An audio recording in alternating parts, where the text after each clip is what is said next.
Hello everyone, welcome to lecture 5.1, Schenkerian analysis and narrativity. In lecture 4, we talked about music as language.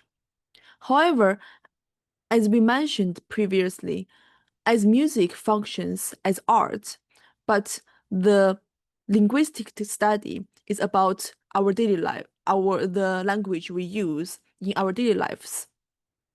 So a better counterpart for music might be poetry or the drama in the literature study, but not linguistic study. Here in this lecture, we will use a better counterpart for music uh, as narrativity or the story plot. So this paper, Music as Narrative, written by Fred Mouse, is linked below. In order to think about relations between literary narrative and classic or romantic instrumental music, one might draw on the study of plot structure or narrative syntax, as initiated by Russian formalism and continued by later structuralist studies. This branch of literary theory attempts to generalize about narrative by identifying recurring elements within plots and stating rules for combining them, somewhat as grammarians do for languages.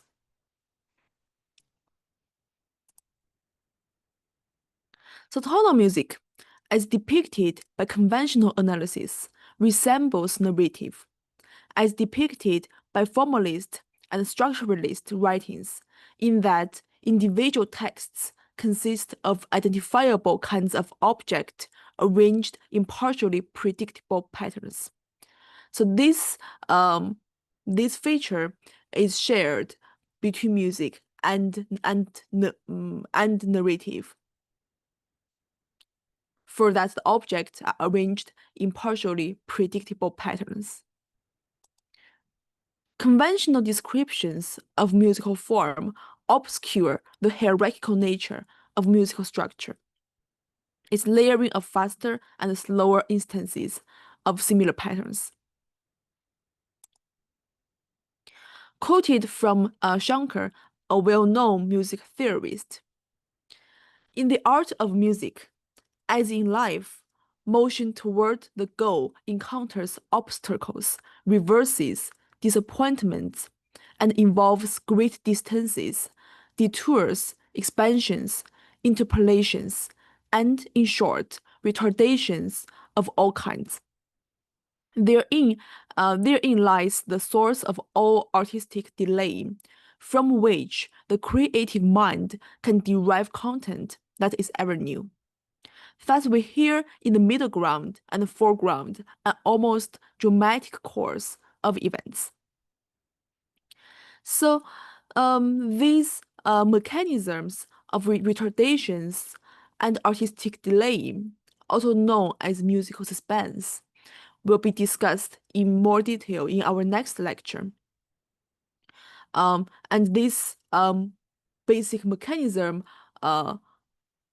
actually affords the main function as triggering our affective responses when we listen to music.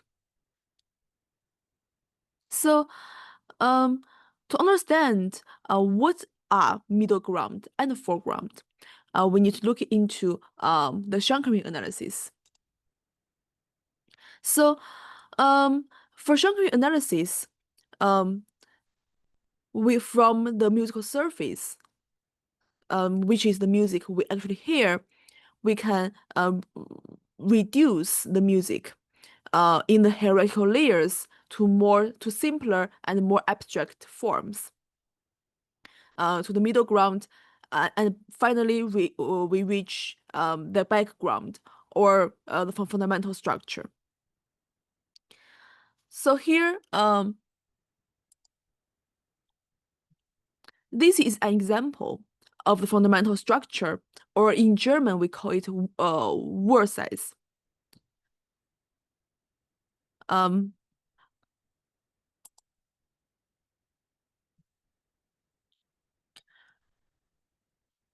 let me share some and let me play this. Okay. So this is a fundamental line that's proposed by Schenker that which functions as the skeleton for nearly all tonal music. So from a reductionist perspective, we go from the musical surface and we go through this a series of reductions and we finally reach the fundamental structure. But the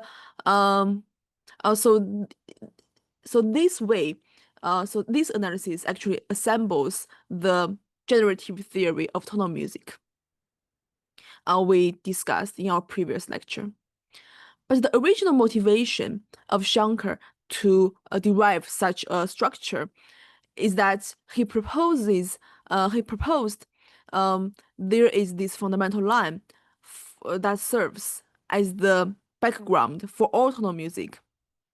But start from here, if we can develop the music differently to form unique works as the middle ground and finally the foreground. So his view is to reverse this process and go from the fundamental structure and to derive a, a, a unique work as the foreground to be a complete tonal composition. So here, this is a crash course introduction to Schenkerian analysis. So if you want to have a quick understanding of the Schenkerian analysis, I would recommend you watching this video. But if you want to have a more comprehensive, more complete understanding of Schenkerian analysis, here is a playlist that gives a more in-depth introduction to Schenkerian analysis. So these are the resources recommended. So as we know about Schenkerian analysis, now we can discuss this music as narrative analogy under this framework of Schenkerian analysis. So Schenker's remarks suggest the possibility of a generalized plot structure for tonal music. His list of obstacles, reverses, disappointments, and so on enumerates informally kinds of events in musical plots. Barthes calls the structurally crucial functions nuclei or cardinal functions, the others catalyzers. Nuclei will be understood as following each other to make up a coherent succession, even when separated by the insertion of many catalyzers. Thus, they are roughly analogous to middle ground and background events in Schenker's theory. So here, Barthes proposed to actually distinguish the musical phrases as nuclei and catalyzers. And by assigning different structural importance to these musical phrases, so for comparatively more important nucleus, they actually lie at a higher hierarchical level. And for catalyzers, which is comparatively not that important, lies at a lower level. And the combination of these catalyzer and nuclei actually can be reformulated in this hierarchical structure, and they can be roughly analogous to the background and the middle ground in Schenker's theory.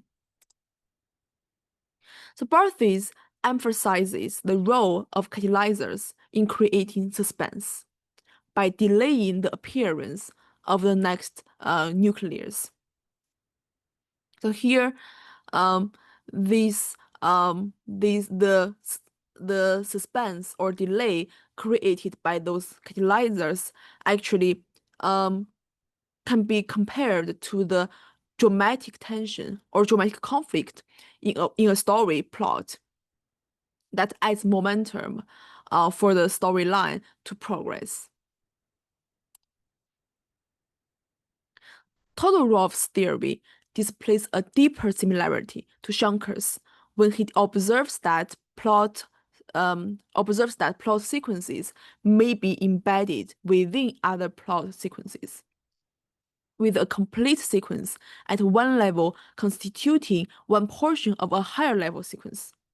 This account indicates that similar principles govern the structure of sequences at different levels. So, based on this theory, it gives a more in detailed parallel of the narrativity to Schenker's analysis, and also this hierarchical structure of the plot. So actually, the theorists argue that the paradigmatic or conventional narrative successions in literature and history resemble formal types in music. Listeners can hear musical successions as story-like because they can find something like actions, thoughts, and characters in music. So actually, they draw this comparison or the parallel between music and these conventional narrative successions, and they argue that we can understand music from a story-like perspective, or to view music, to understand music as a story, as some narrativity, or as some plot line that progress in time, and to interpret the elements in music as actions, thoughts, and characters in a story. Musical events can be regarded as characters or as gestures, assertions, responses, resolutions, goal-directed motions, references, and so on. Once they are so regarded, it is easy to regard successions of musical events as forming something like a story, in which these characters and actions go together to form something like a plot. So there is actually a deep historical line that draws the parallel between music and narrative. And we tend to, there are many like literature and researches on such topics, or simply by our by a pure reflection or description of a musical piece, people you sometimes draw from the stories or the literature studies to compare music, to interpret the meaning of music in a story-like way, and to draw the plot of the music and to discuss the musical terms in parallel, in the counterpart with the terms in literature studies, or in the in the kind of description of of narratives, dramas, and stories. So this is everything for this lecture. And in our next lecture, we will start to talk about emotions and meanings in music.